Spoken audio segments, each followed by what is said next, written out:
Bonjour les amis, bienvenue sur CYP Stories. Abonnez-vous à cette chaîne pour découvrir des histoires incroyables.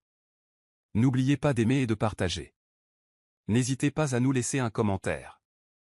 Xena Abolo n'avait jamais été du genre à craquer sous la pression, mais ce soir-là, la pression était écrasante. Le salon de velours scintillait d'opulence, avec des lustres dorés suspendus au plafond et une douce mélodie jazzy. L'élite de Lagos valsait dans le hall au sol de marbre comme une royauté, drapée de griffes de créateurs et d'une subtile arrogance. Xena avait déjà travaillé toute l'après-midi, mais Madame Tina l'avait presque supplié de rester pour la soirée politique très médiatisée. Les pourboires seraient conséquents, avait-elle dit. La clientèle serait généreuse. Mais Xena ne ressentait que la fatigue dans ses membres et la douleur sourde dans sa poitrine après avoir parlé avec son propriétaire plus tôt. Le loyer était dû, et les frais de scolarité de son petit frère pesaient lourdement sur elle. Elle avait à peine eu le temps de souffler que Mona, sa collègue serveuse et meilleure amie, lui glissa un demi-verre d'un cocktail fruité et fort. Pour avoir du courage, avait dit Mona avec un clin d'œil, Xena aurait dû dire non. Mais elle ne l'avait pas fait. À sa troisième tournée, à servir des boissons à des invités qui ne prêtaient guère attention à son existence, l'alcool lui était monté à la tête. Elle se sentait légère, chaude, trop chaude. Sa prise sur le plateau était plus lâche qu'elle n'aurait dû l'être, et son rire était trop facile. Les politiciens et les milliardaires se fondaient dans une mer de montres rutilantes et de parfums aveuglants. Au moment où elle se tournait pour servir un dernier invité, son talon heurta le bord du tapis près du salon VIP, et le temps sembla ralentir. Le plateau s'inclina. Le cocktail rouge s'éleva en un arc gracieux dans les airs. Le liquide atterrit directement sur le costume blanc d'un homme grand et élégamment vêtu, debout près du bar. Des halètements parcoururent la pièce comme une rafale de vent. Les yeux de Xena s'écarquillèrent d'horreur lorsque le liquide rouge trempa le blazer de l'homme et éclaboussa ses chaussures cirées. Son cœur battait fort. Ses genoux tremblaient. « Oh mon Dieu !» murmura-t-elle d'une voix à peine audible. Mais il était déjà trop tard. Le mal était fait. Tous les objectifs des caméras de la pièce semblaient tourner en même temps. Les murmures déferlaient comme des vagues. « C'est Tbena Ajlo !» murmura quelqu'un au fond. Le fils du président. Xena eut le souffle coupé lorsqu'elle réalisa qui elle venait de baptiser avec de l'alcool hors de prix. Le fils de l'homme le plus puissant du Nigeria. Tbena resta immobile, la mâchoire serrée, la boisson dégoulinant lentement de son costume. Pendant un bref instant, son regard se fixa sur le sien, sombre, indéchiffrable et bien trop calme pour quelqu'un qui venait d'être humilié en public. La sécurité était déjà en place, des costumes noirs se fondant dans les murs, des écouteurs bourdonnant de commandes basses. Xena essaya de parler, de s'expliquer, de s'excuser, mais tout ce qu'elle put entendre fut un souffle paniqué. La chaleur de la gêne et de la peur dissipa le brouillard provoqué par l'alcool. Elle ignorait totalement que sa vie allait prendre un tournant auquel aucune planification, ni aucune prière, n'aurait pu la préparer. Un silence presque total s'abattit sur la pièce, comme si la musique elle-même s'était interrompue par pure gêne. Les gardes encerclèrent Xena, raides et prêts à attaquer, comme si elle avait lancé de l'acide et non un cocktail de fruits. L'un d'eux tendit la main vers elle, mais Tbena leva la sienne. « Laisse-la » dit-il fermement d'une voix douce mais autoritaire. La salle exhala. Le garde s'arrêta en plein mouvement. Xena cligna des yeux, incertaine d'avoir imaginé la scène. Les yeux de Tbena ne quittèrent pas les siens. Il prit une serviette blanche sur le comptoir et essuya nonchalamment son revers taché. « Les accidents arrivent » dit-il d'une voix suffisamment forte pour que l'assemblée l'entende. Il y avait quelque chose dans son ton, calme, contrôlé et étrangement protecteur. Xena ne savait pas s'il était gentil ou s'il s'en fichait. Les murmures continuaient de tourbillonner autour d'eux comme un cyclone de jugement, mais Tbena se détourna et reprit sa conversation avec un diplomate étranger comme si de rien n'était. Madame Tina ne se montra pas aussi indulgente. Dès que Xena franchit le couloir, elle fut tirée par le coude avec la force d'un ouragan. « Tu es folle » siffla Madame Tina. « Tu as embarrassé un invité VIP. Sais-tu seulement qui c'était » Xena ne répondit pas. Son cerveau était encore en ébullition. Le fils du président, Xena. La seule personne qu'il ne faut même pas regarder trop longtemps, et on lui verse un verre dessus comme si c'était une soirée comique. Elle entraîna Xena dans la petite salle des professeurs et claqua la porte. « Tu es suspendu jusqu'à nouvel ordre » cracha-t-elle. « Si on perd notre permis ou qu'on est sur liste noire, ce sera ta faute. Le cœur de Xena se serra. Madame Tina, s'il vous plaît, commença-t-elle, mais le regard noir de la femme la fit taire. Rentrez chez vous. Avant que je fasse quelque chose que nous regretterions tous les deux. Xena attrapa son sac, les mains tremblantes, et sortit dans la fraîche nuit de Lagos, les joues rouges de honte et de peur. Dehors, le parking grouillait déjà de rumeurs. Le personnel échangeait des regards entendus et des rires étouffés à son passage. Mouna se précipita pour la rattraper, ses talons claquant sur le trottoir. Xena. Attends. Tu vas bien? Xena secoua la tête. J'ai tout gâché, Mouna. Son ami lui passa un bras autour des épaules. Tu n'as rien gâché. Ces gens vivent pour le scandale. Tu crois que Tabena Ajlo va perdre le sommeil à cause d'un verre renversé?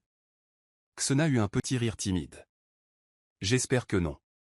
Parce que c'est possible. Elle leva les yeux au ciel, la tête toujours en émoi. L'ironie ne lui échappait pas, une simple erreur d'ivresse avait fait d'elle la fille la plus en vogue du Nigeria du jour au lendemain. Elle ignorait que l'homme sur lequel elle avait renversé son verre allait bientôt devenir l'axe autour duquel son monde allait tourner. Lorsque Xena arriva dans son appartement adjugunal surpeuplé, la vidéo était déjà devenue virale. Mouna avait tenté de la prévenir par SMS, mais elle était trop épuisée pour consulter son téléphone. Ce n'est que lorsque son jeune frère, Uchenna, sortit de leur petite chambre en riant qu'elle comprit que quelque chose n'allait pas. « Xena. Tu es tendance !» s'écria-t-il, téléphone à la main. Xena fixait l'écran avec horreur tandis qu'une vidéo haute définition défilait, elle trébuche, le verre vole, le costume trempé de Tabena. La légende était brutale, une serveuse baptise le fils du président devant l'élite de Lagos. Des milliers de commentaires avaient déjà afflué. Certains étaient songeurs, d'autres la qualifiaient d'intrépide. Certains l'ont même défendue, la qualifiant de symbole de l'homme ordinaire perturbant les absurdités de l'élite. Mais tout autant se sont montrés cruels. Une idiote ivre. Chasseuse de nuages. Elle devrait être en prison. Xena sentit sa gorge se serrer. Ce n'était pas seulement une erreur, c'était une humiliation publique. Et, ce qui est tout aussi déstabilisant, la vidéo n'a pas amusé la première dame. Son fil d'actualité sur les réseaux sociaux, parfaitement organisé, avait été perturbé par cette absurdité. Son fils, en costume taché, se tenait calmement devant une serveuse affichant un sourire béat. C'était inacceptable. Elle a convoqué son assistante personnelle et a ordonné le lancement d'une campagne discrète pour effacer les images, mettre la jeune fille sur liste noire et rappeler au Velvet Lounge de ne plus jamais tolérer un tel chaos vulgaire. Elle a embarrassé ma famille, a marmonné la première dame. Et il y aura des conséquences. Pendant ce temps, les journalistes fouillaient la question. Qui était la serveuse? Où habitait-elle? Pourquoi était-elle à une soirée aussi prestigieuse? Le visage de Xena était désormais affiché sur tous les blogs, pages de potins et listes de tendances. Elle ne pouvait même pas aller au marché sans être montrée du doigt. Elle commença à comprendre qu'elle ne pouvait pas fuir ce danger, qu'il la poursuivrait jusqu'à la détruire, ou tout changer. Xena resta enfermée chez elle pendant 3 jours, ignorant les appels de Mouna et même les supplications d'Uchena. Elle éteignit son téléphone, ferma les rideaux et se blottit sur le canapé tandis que le monde extérieur débattait de sa valeur. Le pire, ce n'était pas les mèmes ou les insultes, c'était la culpabilité. Elle avait travaillé dur pour rester invisible, pour garder son emploi, pour protéger son petit frère de ce genre d'attention. Désormais, elle était tristement célèbre, non pour son génie ou son courage, mais pour une maladresse maladroite, ivre. Elle ignorait de quoi demain serait fait. Tout ce qu'elle savait, c'est que l'homme qu'elle avait humilié n'avait pas dit un mot depuis la nuit où cela s'était produit. Et, d'une certaine manière, ce silence l'effrayait plus que tout. Il était tôt dans la soirée quand Xena entendit frapper. Brusquement, délibérément. Elle n'attendait personne, et Mouna avait l'habitude d'appeler avant de se présenter. Uchenna était à l'école, encore en pyjama, un foulard noué au hasard sur ses tresses. Prudemment, elle jeta un coup d'œil à travers le rideau déchiré de la fenêtre. Son souffle se bloqua. Dehors, vêtue d'un cafetan bleu marine et de lunettes de soleil, se tenait Tabena Ajlo. La Tabena Ajlo. Le premier réflexe de Xena fut de se cacher. Mais il était trop tard. Il regarda le rideau droit dans les yeux et dit « Mademoiselle Abalo, je veux juste parler ». Pendant une seconde, elle envisagea de faire semblant d'être absente. Mais quel genre de lâche se cache du fils du président dans sa propre maison? Elle déverrouilla lentement la porte et l'entr'ouvrit. « Tu ne devrais pas être ici, dit-elle à voix basse. Il retira ses lunettes de soleil, l'air indéchiffrable. Ça fait deux. Dans son modeste salon, Tabena semblait complètement décalée. Le canapé usé jusqu'à la corde, le ventilateur de plafond qui grinçait en tournant et le calendrier délavé accroché au mur contrastaient fortement avec le monde auquel il appartenait. Mais il ne broncha pas, « Je suis venu m'excuser », dit-il en s'asseyant sans attendre la permission. Xena haussa un sourcil. « Toi? T'excuser? De quoi? C'est moi qui ai ruiné ton costume de créateur et qui me suis fait fustiger par tout le pays. » Tabena ricana, un rire rare et sincère qui la prit au dépourvu. « Ce n'était pas une question de costume, dit-il. C'était une question de cirque. Tu ne méritais pas de devenir un mème. J'aurais dû l'arrêter. » Xena croisa les bras. « Et pourtant, nous y voilà. » Il soupira. « Je sais. C'est pour ça que je suis là. » Pour la première fois, Xena vit quelque chose d'humain en lui, non pas l'homme puissant d'Ozorok, mais un homme à l'air fatigué, plein de regrets, et peut-être même un peu curieux à propos de la fille dont tout le pays ne cessait de parler. Leur conversation s'étira de manière inattendue. Ce qui avait commencé comme des excuses maladroites évolua peu à peu vers des histoires sur leur vie si différentes. Xena lui parla de sa défunte mère, des rêves du Shéna, de ses heures de travail au salon pour survivre. Tabena, en retour, lui parla de la pression d'être une personnalité publique, de se sentir comme une marionnette dans sa propre vie. Xena se sentit s'adoucir. Il n'était pas celui qu'elle attendait. Pas d'arrogance. Pas de fausse humilité. Juste un homme. Lorsqu'il se leva enfin pour partir, le ciel des Legos s'était assombri. « Merci de ne pas m'avoir claqué la porte au nez, dit-il avec un léger sourire. « Merci de ne pas avoir appelé votre sécurité, répondit-elle. Ils rirent tous les deux. Et comme ça, quelque chose de délicat et d'imprévisible commença à prendre forme, un fil invisible reliant deux vies qui n'auraient jamais dû se croiser. À Ozorok, le thé de la première dame refroidit tandis qu'elle fixait l'écran de sa tablette. Elle venait de terminer la lecture d'un article de blog qui soulignait la gracieuse résilience de Xena et félicitait Tabena pour sa remarquable humilité en lui rendant visite. Cet article, accompagné d'une photo virale de Tabena entrant dans un appartement poussiéreux, avait transformé ce qui aurait dû être un simple contretemps de communication en une histoire à part entière, qu'elle ne contrôlait pas. Elle détestait ça. Son attaché de presse lui suggéra d'ignorer les bavardages, mais ce n'était pas son style. « Je veux tout sur cette fille », ordonna-t-elle à son enquêteur personnel. Son parcours scolaire, ses antécédents familiaux, son casier judiciaire, si elle a déjà volé du chewing-gum, je veux le savoir. Derrière son sourire soigneusement dessiné se cachait une femme qui avait gravi les échelons de la hiérarchie politique nigériane, et elle n'allait pas laisser une serveuse maniant des cocktails devenir la coqueluche du public. Xena était devenue une menace non pas parce qu'elle était dangereuse, mais parce qu'elle était sympathique. La première dame réglerait ce problème. Pendant ce temps, Tabena avait d'autres projets. Après sa visite à l'appartement de Xena, quelque chose persistait dans son esprit, son honnêteté, son épuisement, sa fierté. Cela faisait longtemps qu'il n'avait pas parlé à quelqu'un qui ne calculait pas chaque mot qu'il entendait. Son cousin Shigio l'avait bien sûr prévenu. « Tu sais à quoi ça ressemble, non ? Une fille d'adjugunal devient ton projet du jour au lendemain ?» Tabena haussa les épaules. « Alors, laisse-le voir. Au moins, celui-ci ne fait pas semblant. » Il a contacté Xena une semaine plus tard, lui proposant un emploi dans l'une de ses discrètes fondations d'aide à la jeunesse à Yaba. C'était surtout du travail administratif, aider à organiser des événements communautaires, coordonner les bénévoles, mais c'était enrichissant et mieux payé que d'être serveuse. Xena était d'abord sceptique. « Est-ce de la charité ou de la culpabilité ?» lui demanda-t-elle sans détour. Tabena sourit. « Ni l'un ni l'autre. Je crois simplement aux secondes chances. Pour nous deux. » Xena accepta la tâche avec prudence. Nuna l'encouragea tandis que Madame Tina marmonnait quelque chose comme quoi l'attention n'était pas toujours une bonne attention. Uchena était ravi. Il la serra dans ses bras comme si elle avait gagné une bourse. Pourtant, Xena ressentait le poids d'être observée. Il y avait des caméras lorsqu'elle est entrée pour la première fois dans le bâtiment de la fondation. Des inconnus chuchotaient dans les couloirs.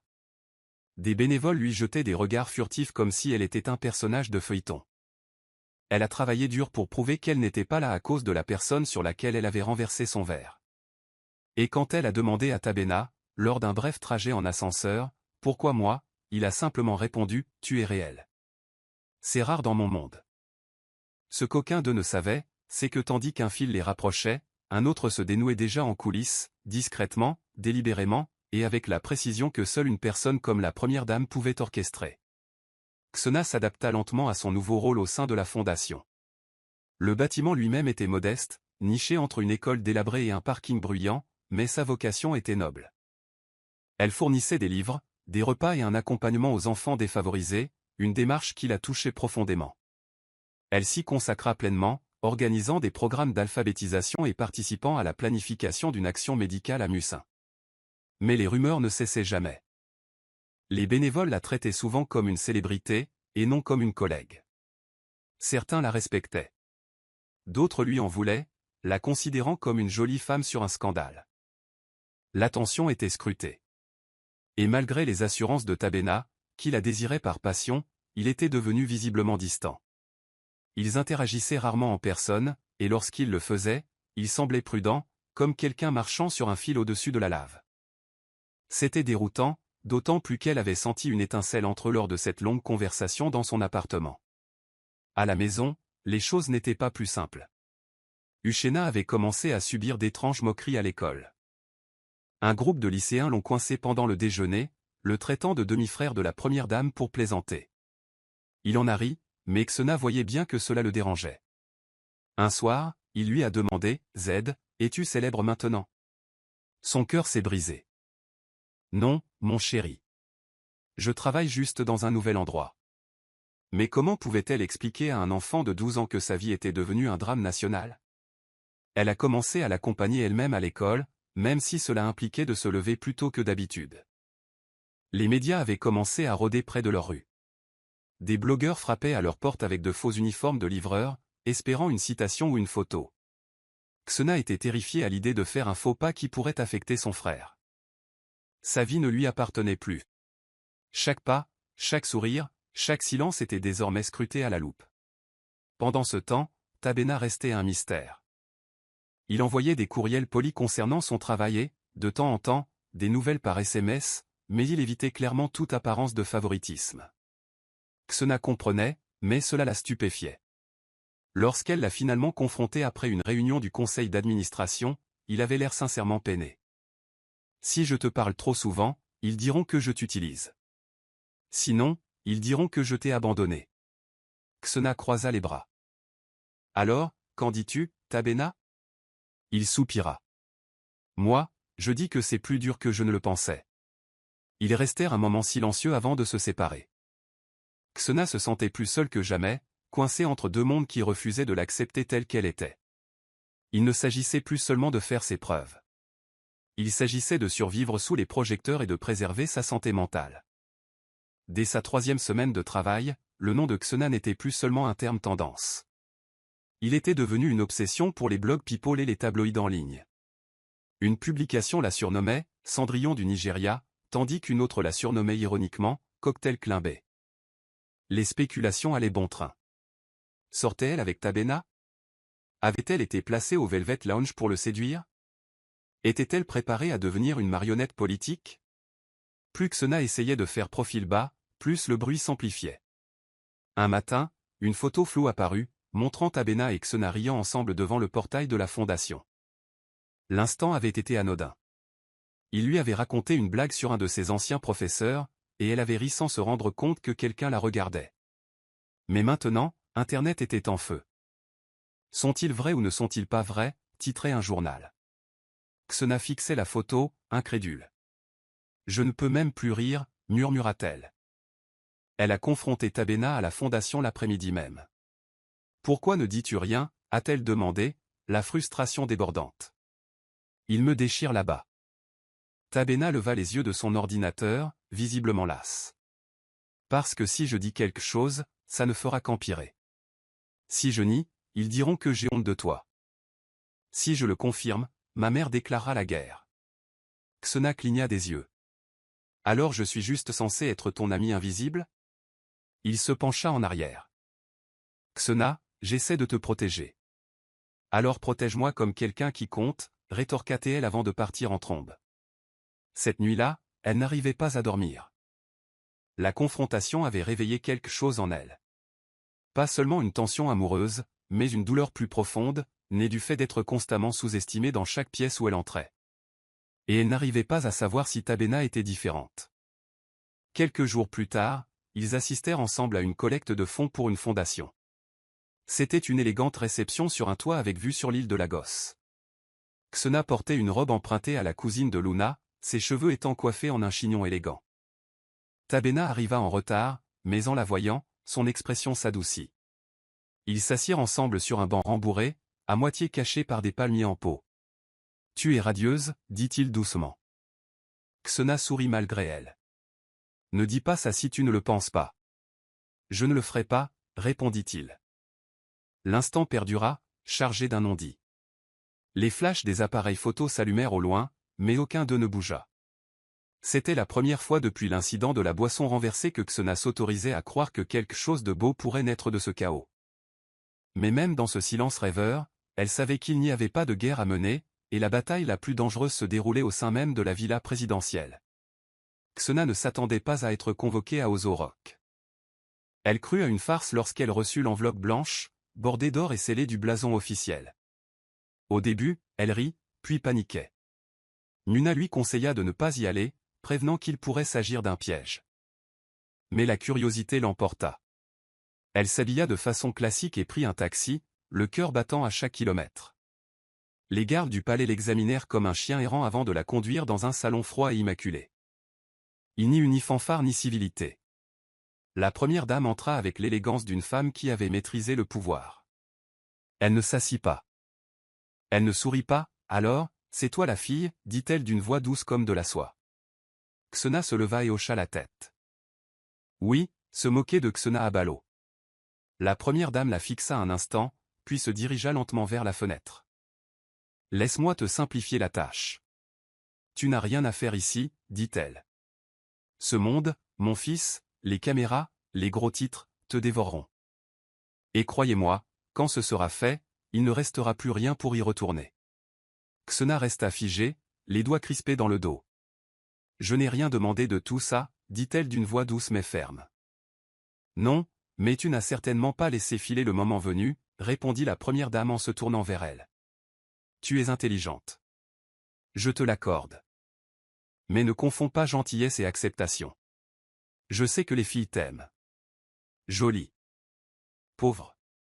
Ambitieux. Et dangereux. Elle s'approcha. Éloignez-vous, mademoiselle Abalo. Pour votre bien. Xena la regarda dans les yeux, une tempête grondait dans sa poitrine. J'apprécie ton inquiétude, Maud. Mais j'ai du travail. À moins que vous ne m'ayez appelé pour parler de la fondation, je devrais y aller. L'expression de la première dame resta inchangée, mais la température dans la pièce sembla baisser de 10 degrés. Quand Xena revint à la fondation, ses mains tremblaient encore. Tabina le remarqua immédiatement. Ça va, demanda-t-il en la tirant doucement à l'écart. Elle le regarda, les yeux brillants. Ta mère ne me fait pas peur, murmura-t-elle. Mais elle devrait. Tabina soupira. Je n'aurais jamais voulu que ça t'arrive. Trop tard, dit-elle. Puis elle se redressa. Je n'abandonne pas, Tabina. Ni le travail, ni ma vie, ni rien. Pour la première fois depuis des semaines, elle sourit, non pas de peur, mais de feu. Il lui sourit en retour, un peu impressionné par elle. Tant mieux. Parce que je crois qu'on vient de déclarer la guerre. La photo se répandit comme une traînée de poudre, Tabina et Xena riaient sous un arbre dans la cour de la fondation. C'était un moment authentique, pris juste après une blague légère sur un donateur qui avait oublié son nom pendant un discours. Aucune d'elles n'avait remarqué l'appareil photo au loin ni les regards curieux qui l'observaient. En quelques heures, la photo était sur tous les grands blogs de divertissement du pays. Le titre criait au scandale, le premier fils amoureux d'une fille aggravée, et de serveuse à la Maison Blanche en attente. Xena hésitait entre pleurer ou hurler. Son téléphone était bombardé de SMS. des inconnus posaient des questions indiscrètes, des blogueurs promettaient de l'argent pour des interviews exclusives, et même Madame Tina, qui l'avait auparavant fantomée, souhaitait soudain avoir une conversation. L'anxiété de Xena revint en force. Elle commençait à peine à respirer, et le monde la replongeait dans le chaos. Tabina, pour une fois, ne resta pas muette. Lorsqu'un talk show matinal insinua que Xena se servait peut-être de lui pour sa gloire, Tabina appela en direct. Xena est l'une des femmes les plus travailleuses et les plus honnêtes que je connaisse, dit-il clairement, d'une voix assurée. Elle ne court pas après les caméras. Elle travaille à changer des vies. Y compris la mienne. Les hôtes étaient stupéfaits, le public applaudissait, et Xena, assise sur son lit à ses côtés, sentit les larmes lui monter aux yeux. C'était la première fois qu'il reconnaissait publiquement sa valeur. Mais cela avait un prix. Le même après-midi, Tabina reçut un appel furieux de la première dame. « Mais qu'est-ce que vous faites » siffla-t-elle. « Défendre quelqu'un comme ça à la radio nationale ?» Tabina ne broncha pas. « J'en ai assez de faire semblant, maman. Elle mérite mieux. Et moi aussi. » La ligne s'est tue. Puis elle raccrocha. Pour la première fois depuis des semaines, Xena et Tabina se rencontrèrent en privé, sans pression ni intention dissimulée. Elles s'installèrent dans un café tranquille de Lucky, loin des médias. Elle le regarda, vulnérable. « Pourquoi maintenant ? Pourquoi parler ?» Tabina soupira. « Parce que je suis restée silencieuse trop longtemps. Et je vois comme ça te fait mal. » Je ne pouvais pas continuer à regarder en silence. Xena déglutit difficilement. « Ce n'est plus seulement moi, Tabina. Mon frère, mon quartier, même mon passé, tout le monde est mêlé à ça. » Il lui prit la main par-dessus la table. « Alors, affrontons-le ensemble. » Elle regarda leurs mains, les siennes sombres et calleuses, les siennes lisses et fermes. « Affronter la situation ensemble semble facile, dit-elle d'une voix douce. Mais survivre, c'est là le véritable combat. » À cet instant, sous une lumière tamisée et une musique lointaine, quelque chose a basculé entre eux. Pas encore tout à fait l'amour, mais le début de quelque chose de plus courageux que ce qu'ils avaient imaginé. Xena avait profondément enfoui son passé, mais la convoitise des médias n'épargnait personne. Son père, Judas Bolo, dont elle était séparée, apparut soudain à sa porte, vêtu d'une agbata impeccable et de chaussures brillantes qu'il avait probablement empruntées. Il ne lui avait pas adressé la parole depuis plus de 8 ans, depuis qu'il avait abandonné sa mère pour une autre femme, les laissant sans le sou. Il se tenait maintenant à sa porte, se faisant passer pour le fier patriarche. « Xena, ma fille. Ah, regarde-toi. Grande fille maintenant, dit-il en souriant, essayant de la prendre dans ses bras. Elle recula, les bras croisés. « Que veux-tu » Il rit nerveusement. « Allez, c'est comme ça qu'on salue son père ?» Elle plissa les yeux. « Tu n'es pas mon père. Tu es un homme qui a disparu quand les choses ont mal tourné. » Jude esquissa un sourire. « J'ai entendu dire que tu fréquentais le fils du président. Tu sais que c'est le moment d'arranger les choses entre nous, hein ?» Le cœur de Xena bouillonna. « Dégagez de ma propriété avant que je vous rappelle précisément pourquoi ma mère est morte en nous élevant seuls. » Mais la presse n'avait pas besoin de sa permission pour creuser plus profondément. Ils ont exhumé chaque parcelle de son passé, des photos de la maison délabrée où elle avait grandi, des rumeurs sur la maladie de sa mère, et même de vieux dossiers scolaires montrant qu'elle avait brièvement abandonné ses études pour cause de frais de scolarité impayés. Les gros titres étaient impitoyables. La petite amie de son fils aîné a grandi dans la misère. Jusqu'où Tabena peut-elle aller ? Xena a craqué un soir après avoir vu une vidéo YouTube où 2 influenceurs se moquaient de son accent et de son éducation. « Je n'ai jamais rien demandé, dit-elle en pleurant à Mona, qui la serrait fort dans ses bras. Je voulais juste travailler. Payer mes factures. Aide mon frère. » Mona, toujours aussi fougueuse, fixait l'écran. « Et puis on les fait s'étouffer avec leur propre haine, bébé. Tu t'élèves. Tu brilles. Et tu leur prouves qu'ils ont tort. » Mais prouver qu'ils avaient tort semblait impossible, ses propres souvenirs se transformant en munitions. Tabena, quant à elle, devint le bouclier de Xena. Il multiplia les visites à la fondation, donna plus d'interviews et obtint même de son cousin Shigeok une déclaration publique condamnant les moqueries classistes dont Xena était victime. Le président, toujours diplomate, resta silencieux. Mais les actions de Tabena en dirent long. Un jour, il arriva au domaine de Xena avec le directeur de son école et lui remit une lettre de bourse pour son frère. « Tu n'étais pas obligé, murmura-t-elle, les yeux écarquillés. « Je sais, dit-il. Mais je le voulais. Pour vous deux. » Ce geste n'a pas effacé le passé, mais il a construit un avenir, brique par brique. Cette nuit-là, Xena était assise sur le toit de leur immeuble, Yashina endormie à ses côtés, et murmura dans la brise de la gosse, « Si je dois me battre pour quoi que ce soit, ce ne sera pas seulement pour ma dignité, ce sera aussi pour nos rêves. » Xena était assise seule dans le bureau de la fondation, les yeux rivés sur l'écran de son ordinateur sans lire un seul mot. Son esprit était accaparé par tout, le bruit, les insultes, la pression. Pendant des semaines, elle avait marché la tête haute, mais aujourd'hui, elle était fatiguée. Elle ferma l'ordinateur et se laissa aller en arrière, les yeux fermés. Quand la porte s'ouvrit, elle n'eut pas besoin de regarder pour savoir que c'était Tabena. « Ça va » demanda-t-il doucement. Elle hocha la tête, mais ne dit rien. Le silence persista jusqu'à ce qu'elle murmure enfin, « Suis-je suffisante ?»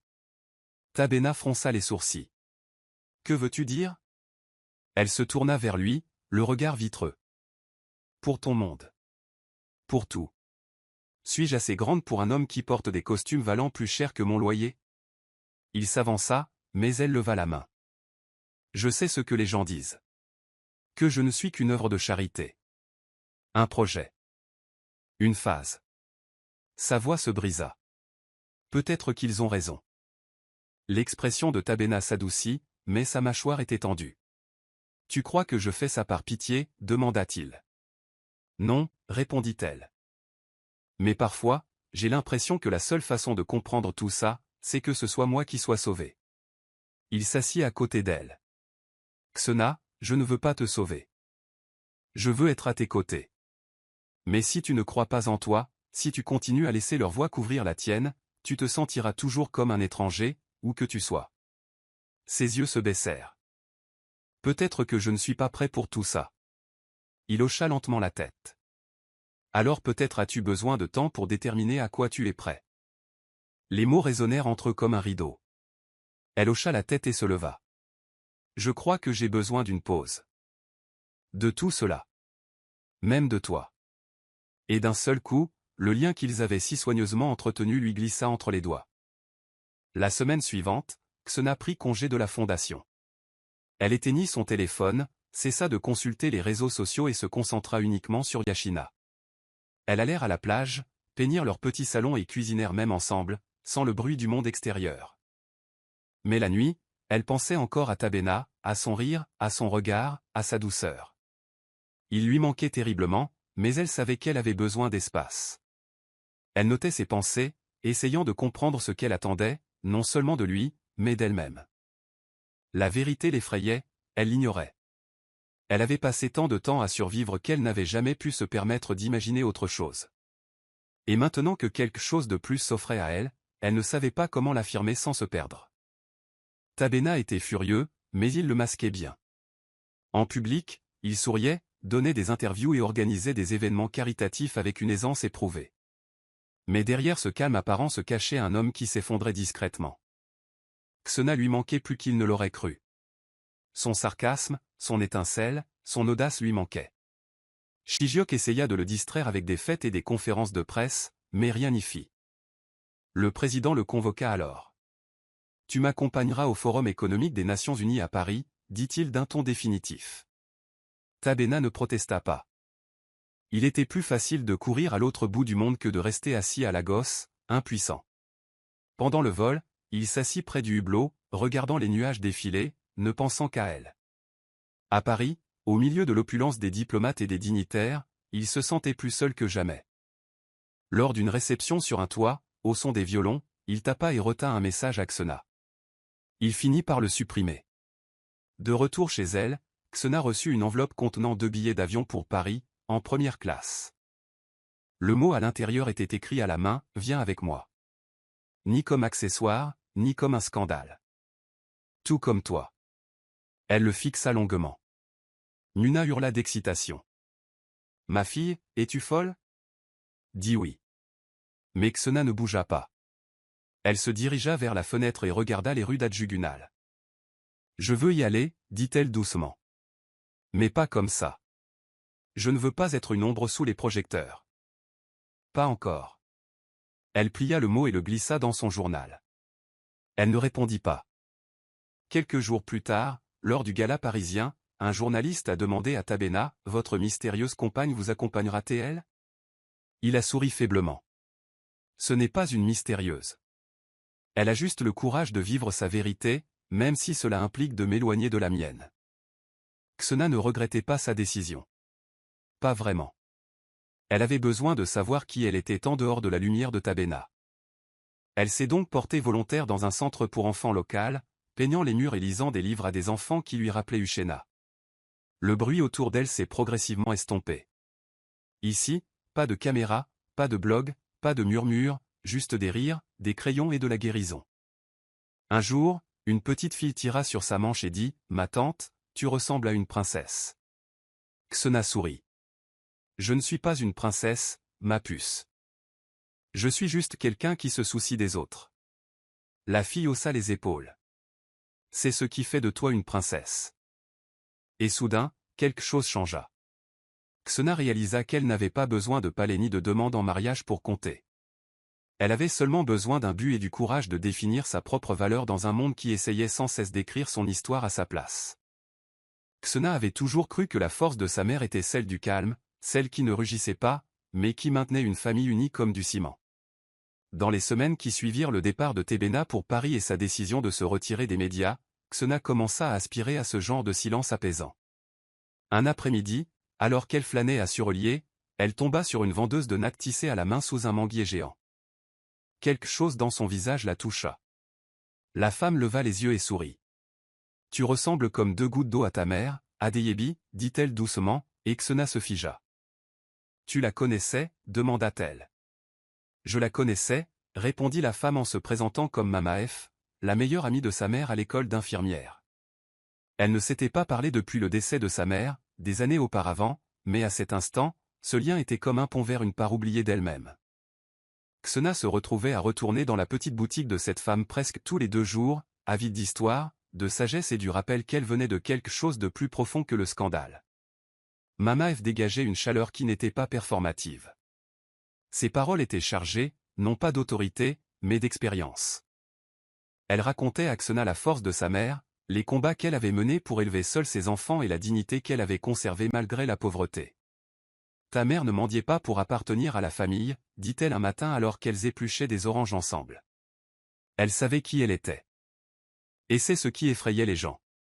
Xena absorbait chaque mot comme la lumière du soleil par une froide journée. La frénésie médiatique résonnait encore au loin, mais elle ne ressemblait plus à un rugissement. Passer du temps dans la petite maison de Mama F l'apaisait. Inspirée par les histoires de cette femme, Xena commença à faire du bénévolat dans un foyer pour enfants voisins. Elle lisait des histoires aux enfants, peignait les murs de couleurs vives et organisait même une petite collecte de fonds avec l'aide de Mona et de quelques bénévoles de la fondation. Peu à peu, elle commença à se retrouver, non pas la fille qui avait renversé un verre sur un homme puissant, mais la femme qui avait eu le courage de se reconstruire. C'est dans ces moments de service silencieux que Xena guérissait véritablement.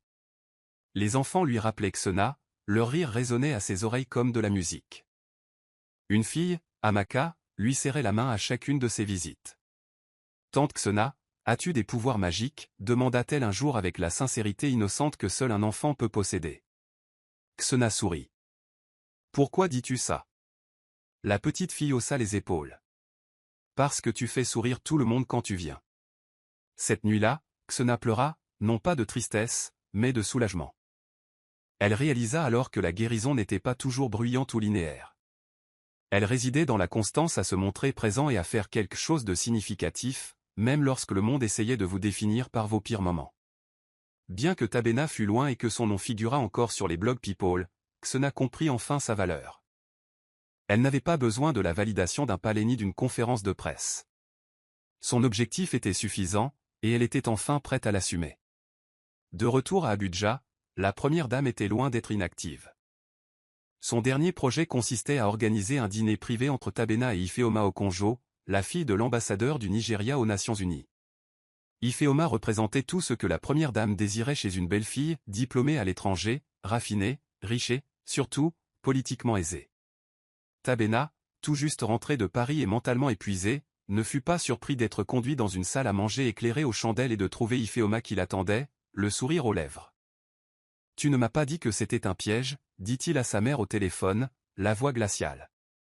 Elle répondit simplement, « C'est le dîner. » « Sois poli. » Il leva les yeux au ciel et s'assit à contre-cœur. Ifeoma engagea la conversation, lançant noms et exploits comme des confettis. Tabena, en gentleman invétéré, joua le jeu, mais son esprit était ailleurs, un adjugunal, dans un foyer pour enfants avec une fille qui avait un jour ruiné son costume et reconstruit son cœur. Après le dîner, il a confronté sa mère. « Ne recommence plus » a-t-il prévenu. « Je ne suis pas une pièce d'échec. » La première dame n'a pas bronché. « Et pourtant, tu es au conseil d'administration, que tu le veuilles ou non. Cette fille, Zena, n'est pas faite pour ce monde. » La voix de Tabena se fit ferme. « Elle a déjà survécu à pire que votre désapprobation. Qu'est-ce qui vous fait croire qu'elle ne peut pas gérer le reste ?» La première dame resta silencieuse, jaugeant sa détermination. Elle voyait quelque chose de différent en lui, non pas de la rébellion, mais de la conviction. Cela l'inquiétait davantage. « L'amour ne suffit pas », finit-elle par dire. « Surtout pas dans cette famille. » Tabena se retourna pour partir. Alors peut-être serait-il temps que cette famille apprenne à aimer. Quelques jours plus tard, lors d'une interview télévisée, un journaliste l'interrogea sur les rumeurs concernant sa relation. Tabena ne s'y opposa pas, « Je suis amoureux », dit-il clairement, le regard impassible. Et c'est avec quelqu'un que le monde ne comprend peut-être pas. Mais moi, si. Zena regardait la vidéo sur le téléphone de Mona, le souffle partagé entre fierté et incrédulité. « Il l'a dit » murmura-t-elle. Mona sourit. Fortement et clairement. À la télévision, rien de moins. Les enfants du foyer ont entendu le bourdonnement et se sont rassemblés autour d'elle, la taquinant et l'encourageant. Pour la première fois depuis longtemps, Zena s'est autorisée à ressentir de la joie sans culpabilité. Le monde l'avait qualifiée de toutes les manières possibles, une erreur, un scandale, une arriviste. Mais il était là, à déclarer son nom dans un espace où les gens comme elle n'étaient pas censés être mentionnés. Elle ignorait ce que l'avenir lui réservait, mais une chose était sûre, il ne s'agissait plus seulement de politique ou de presse. Il s'agissait de quelque chose de réel. Et le réel, aussi compliqué soit-il, valait la peine de se battre pour lui. L'invitation officielle est arrivée sur du papier cartonné crème gaufré d'or. Zena le fixa longuement, hésitant entre rire et paniquer. « Vous êtes cordialement invité au bal d'État à la villa présidentielle. Invité de Monsieur Tabena Agelot. » Mona a crié si fort que les voisins sont venus frapper à la porte. « Ma belle, c'est ton moment Cendrillon », a-t-elle hurlé en attrapant Zena et en la faisant tournoyer. Mais Zena ne dansait pas. Son cœur battait la chamade. Et si c'était un piège? Et s'il se moquait de moi? Et si je n'étais pas à ma place? Mona prit son visage entre ses mains. Tu as traversé des tempêtes et des tongues bien pires. On a sa place partout où l'on choisit de se montrer. Zena sourit, reconnaissante au plus haut point du soutien indéfectible de sa meilleure amie. Avec l'aide d'une créatrice locale admirative de son histoire, Zena trouva une robe simple mais élégante, un vert émeraude doux qui épousait ses courbes avec grâce. Elle portait ses cheveux naturels en une douce coiffure afro, les boucles d'oreilles de sa mère délicatement accrochées à ses oreilles comme un murmure du passé. La soirée du bal était surréaliste. Alors que Zena traversait les couloirs de marbre de la villa présidentielle, les flashs des appareils photo l'accueillaient comme un feu d'artifice. Diplomates, ministres, célébrités, tous se tournèrent pour la regarder. Certains avec admiration, d'autres avec un jugement à peine voilé. Tobina la rejoignit en haut du grand escalier, le visage illuminé comme si rien d'autre dans la pièce n'avait d'importance. « Tu es magnifique », murmura-t-il en lui prenant la main. « Tu es en retard », la taquina-t-elle, les nerfs légèrement relâchés. Ils dansèrent ensemble sous les lumières dorées, leurs pas hésitant au début, mais devenant plus réguliers à chaque virage. Les médias s'en donnaient à cœur joie, capturant chaque instant. Mais pour Zena, le monde était flou. Il n'y avait qu'eux, suspendus dans un souvenir qu'elle n'aurait jamais cru avoir le courage de créer. Dans cette salle de bal, elle ne se sentait pas comme une fille d'Adjugunil. Elle se sentait elle-même, vue, respectée, aimée. Ça ne plaisait pas à tout le monde. La première dame s'approcha en plein milieu de la danse, l'air froid et indéchiffrable. « Puis-je dire un mot » demanda-t-elle à Zena avec un sourire crispé. Tobina se tendit, mais Zena acquiesça. Ils se dirigèrent vers un coin tranquille de la pièce. « Vous vous tenez bien, dit la première dame. Je vous l'accorde. » Zena attendait. Mais ne confondez pas son affection avec l'immunité. Ce monde change les gens. Ne te laisse pas engloutir. Zena la regarda dans les yeux. Il avait déjà essayé. Et j'ai survécu. Je ne suis pas là pour voler la couronne de qui que ce soit. Je veux juste vivre sans être piétiné. La première dame ne dit rien, hochant légèrement la tête avant de s'éloigner. Au retour de Tobina, il prit la main de Zena et l'embrassa doucement.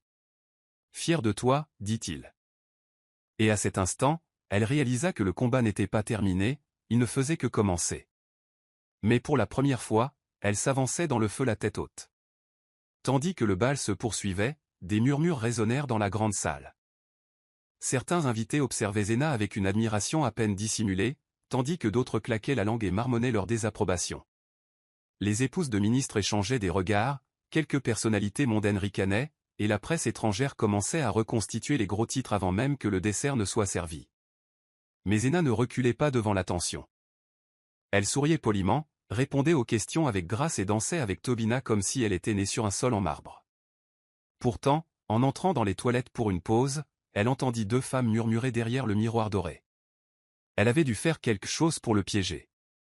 Ces filles savent manipuler la sympathie. C'est une phase. Il finira par s'ennuyer. Zena sortit de la cabine, les regarda toutes les deux dans les yeux et dit simplement, « Que vos filles soient jugées avec autant de douceur que vous jugez les autres. » Le silence qui suivit fut assourdissant. Plus tard dans la soirée, alors que la foule se rassemblait pour le discours de clôture du président, Zena se tenait aux côtés de Tobina, les nerfs à vif. Le président sourit, serra la main, prononça son discours diplomatique habituel, puis se tourna vers Zena, le regard direct. Et à nos invités de ce soir, je donne ce conseil, ne sous-estimez jamais la force de la grâce sous le feu. Il faut du courage pour se tenir debout dans des salles qui n'ont jamais été construites pour vous et garder la tête haute. Zena cligna des yeux. Était-ce pour elle? Ou une manœuvre politique? Quoi qu'il en soit, le message était passé. Elle sentait le regard de la nation braqué sur elle, mais pour une fois, cela ne la bouleversait pas. Cela l'a élevée. Sous les applaudissements de la salle, Tobina s'est penchée et a murmuré, « Il t'aime bien. » C'est la seule bénédiction que nous recevrons. Zena sourit. Alors je le prends. Le bal prit fin, mais son impact se fera sentir pendant des semaines. Les photos de Zena ont fait la une des magazines les plus prestigieux. Certains l'ont surnommée la « belle du peuple ». D'autres ont tourné en dérision ses origines. Mais Zena avait cessé de courir après l'approbation. Ce soir-là, assise à l'arrière du SUV noir à côté de Tobina, lui tenant la main, elle savait que le véritable combat n'était pas sur les tapis rouges ou les blog people, mais dans la fidélité à elle-même. Et jusqu'à présent, elle n'avait pas perdu cela. Elle regarda par la fenêtre, observant les rues d'Abuja défiler, et murmura « Je suis prête ». Tobina lui serra la main. « Bien. Parce qu'il nous reste une tempête à affronter. » Et ensemble, ils ont traversé la nuit, non plus seulement un scandale, mais quelque chose d'infiniment plus complexe et puissant. Juste au moment où Zena pensait avoir mérité un moment de paix, Internet a de nouveau explosé, mais cette fois, plus cruel, plus brutal et bien plus personnel. Quelqu'un avait divulgué une série de vieux SMS de son adolescence, des captures d'écran d'un téléphone volé des années auparavant, et les avait complètement déformés hors de leur contexte. Dans un message, Zena, plus jeune, plaisantait avec Mona en lui disant qu'elle épouserait un jour une personne riche et ne lèverait plus jamais le petit doigt. Dans un autre fil de discussion, elle mentionnait qu'elle souhaitait que le fils d'un homme fortuné tombe amoureux d'elle, afin qu'elle puisse enfin échapper à la pauvreté. La presse s'est déchaînée. Gold Digger exposait à diffuser un titre. Le plan de Zena pour piéger le fils du président en a fait écho à un autre. Les messages dataient de plusieurs années, mais cela n'avait aucune importance. Le contexte était noyé sous l'hystérie. Zena était qualifiée de menteuse, de manipulatrice et de femme ayant joué la carte du long terme et gagné. Du jour au lendemain, elle est devenue une méchante dans l'histoire qui avait fait d'elle une héroïne. Tobina était pris de court. Il venait à peine de reprendre ses habitudes à Abuja que les appels ont commencé. Les sponsors se sont retirés de la fondation. Les donateurs ont menacé de se retirer. Les membres du conseil d'administration ont paniqué. La première dame n'attendit même pas d'être invitée. Elle fit irruption dans le bureau de Tobina, les gros titres à la main. « C'est contre ça que je vous ai mis en garde », s'écria-t-elle. Elle s'est servie de toi. Ce n'était pas une histoire d'amour, c'était une stratégie. Tobina resta silencieuse, les poings serrés. Une partie de lui avait envie de crier, de frapper un mur, de se ruer sur Zena et de lui demander si tout cela n'était qu'un mensonge. Mais l'autre, celui qui la connaissait, l'aimait, refusait d'y croire. Il appela Shigeok, qui confirma que les captures d'écran avaient été manipulées et truquées. Mais le mal était fait. C'est le genre de scandale qui ne s'estompe pas, prévint Shigeok. Tu devras choisir, Tobina, ta réputation ou ton cœur. Zena resta enfermée tandis que le monde la crucifiait. Elle pleura jusqu'à ce qu'il n'y ait plus de larmes, puis resta assise dans un silence hébété. Nuna était furieuse, menaçant de se battre contre quiconque oserait calomnier Zena. Tu étais un adolescent, hurla-t-elle. Tu étais brisé par tes rêves. Ce n'est pas un crime. Mais Zena ne répondit pas. Elle avait tant travaillé pour retrouver sa dignité, pour l'avoir brisée par un passé dont elle ignorait même qu'il pouvait encore la blesser. Lorsque Tobina se présenta enfin à sa porte, elle s'attendait à une confrontation. Au lieu de cela, il s'assit simplement à côté d'elle et lui prit la main. « Tu pensais vraiment à ça » demanda-t-il doucement. Elle hocha la tête. À l'époque, oui. Je voulais m'évader. Je voulais quelque chose de mieux. Il marqua une pause, puis sourit tristement. Bien. Ça veut dire que tu as été honnête avec toi-même. C'est le monde qui est malhonnête maintenant. Zena s'effondra dans ses bras. Pour la première fois, elle réalisa que l'amour ne se résumait pas aux beaux côtés. Le scandale se manifestait, même sous les cendres.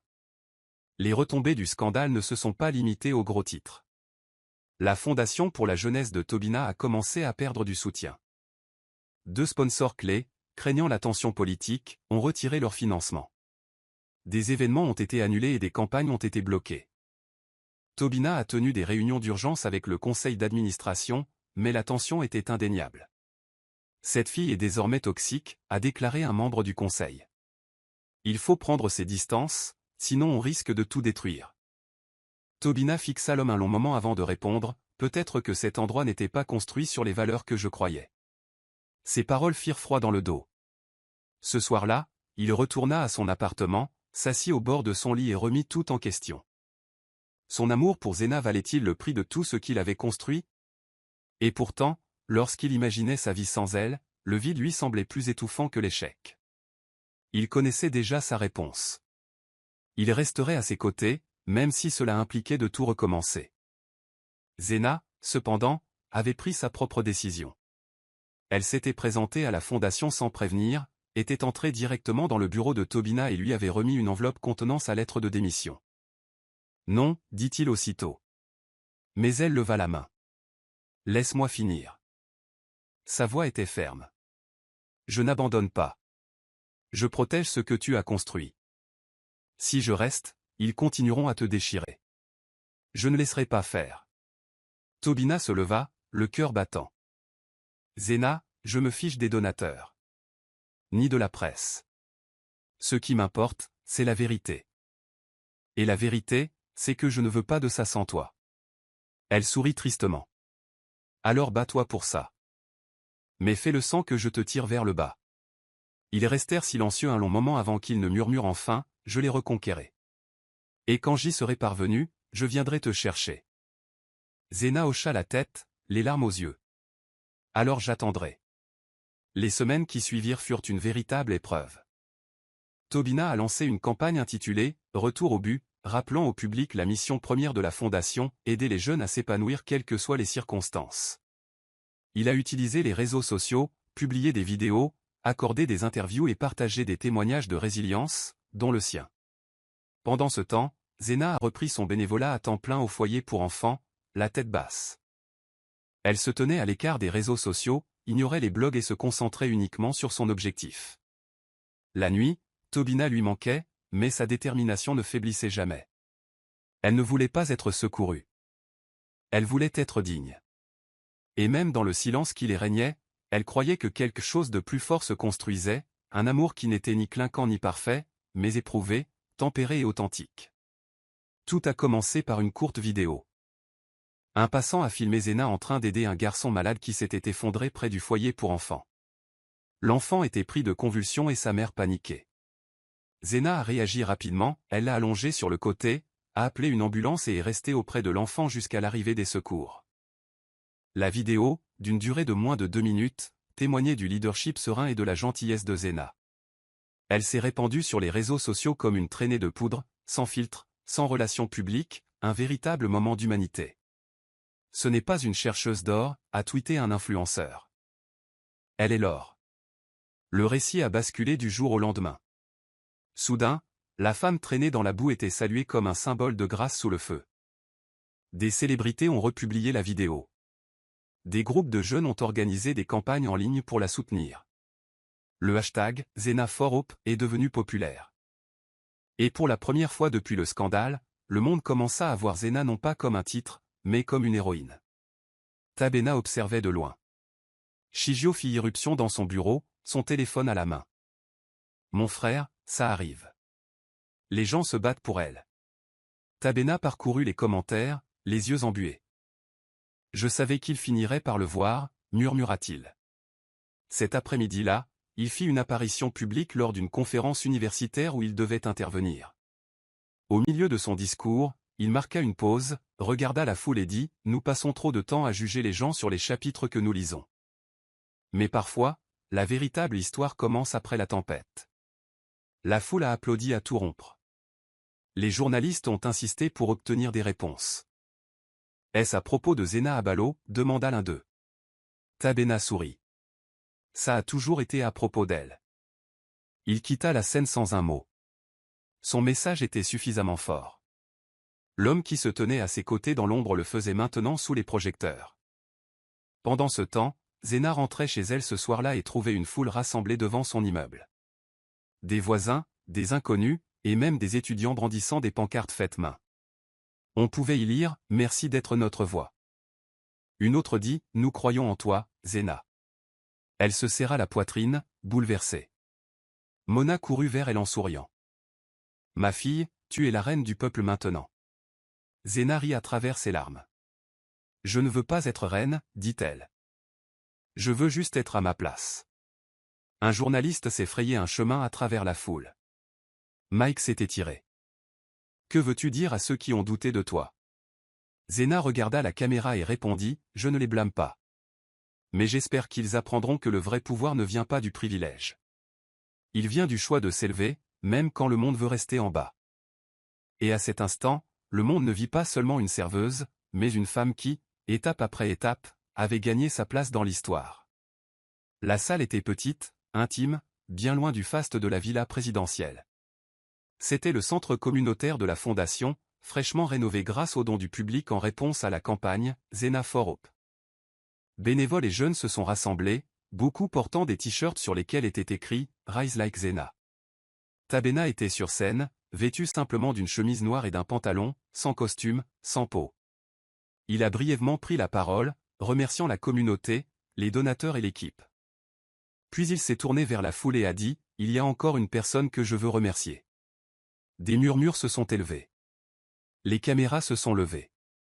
Et juste au moment où Zeina entrait dans la salle, la foule s'écarta. Elle portait une robe jaune en pagne, modeste et radieuse, ses boucles naturelles tombant sur ses épaules.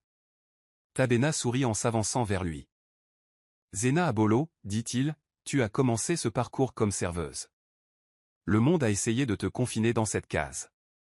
Mais aujourd'hui, je te demande autre chose. » Il fouilla dans sa poche et en sortit une petite boîte. Mais au lieu de s'agenouiller, il l'ouvrit simplement et l'attendit. À l'intérieur se trouvait une bague en or gravée du nom de sa mère. « Veux-tu construire une vie avec moi ?» demanda-t-il. Pas celle des contes de fées ou des tabloïds. Mais une vraie. Avec détermination. Avec désordre. Avec vérité. La pièce était silencieuse. Zeina le regarda, les yeux pleins de larmes. « Oui, murmura-t-elle. Mais seulement si je peux rester qui je suis. » Tabena sourit. C'est la seule raison pour laquelle je pose la question. Il lui glissa la bague au doigt, et la salle éclata en applaudissements. Pas d'orchestre, pas de conférence de presse, juste deux personnes se choisissant devant ceux qui comptaient le plus. Zena se tourna vers la foule, la voix tremblante. Je ne suis pas qu'une serveuse. Je ne suis pas qu'un titre. Je suis une survivante, une sœur, une femme qui a osé espérer. Et si je peux être ici aujourd'hui, alors vous aussi. Tandis que la fête se poursuivait, Zena se tenait avec Tabena près de la fenêtre, regardant les enfants rire, les lumières scintiller, la communauté respirer. Elle pensait à sa mère, aux boissons renversées, aux rumeurs et à la résilience. Autrefois, elle n'était qu'une jeune fille essayant de se maintenir à flot dans la tempête. Aujourd'hui, elle était un modèle pour les autres. On y arrive vraiment, murmura Tabena. Zena hocha la tête en lui serrant la main. Oui. Et nous le faisons à nos conditions. Et tandis qu'ils avançaient ensemble, main dans la main, le cœur serein, le monde assistait au début d'un nouveau chapitre. Non pas celui écrit par le scandale ou l'attente, mais par deux personnes qui ont choisi d'aimer, de s'élever et de réécrire le récit de leur vie. Merci de votre attention. Dites-nous ce que vous avez aimé dans cette histoire. N'oubliez pas d'aimer et de vous abonner. Activez également les notifications de publication pour recevoir les nouvelles histoires.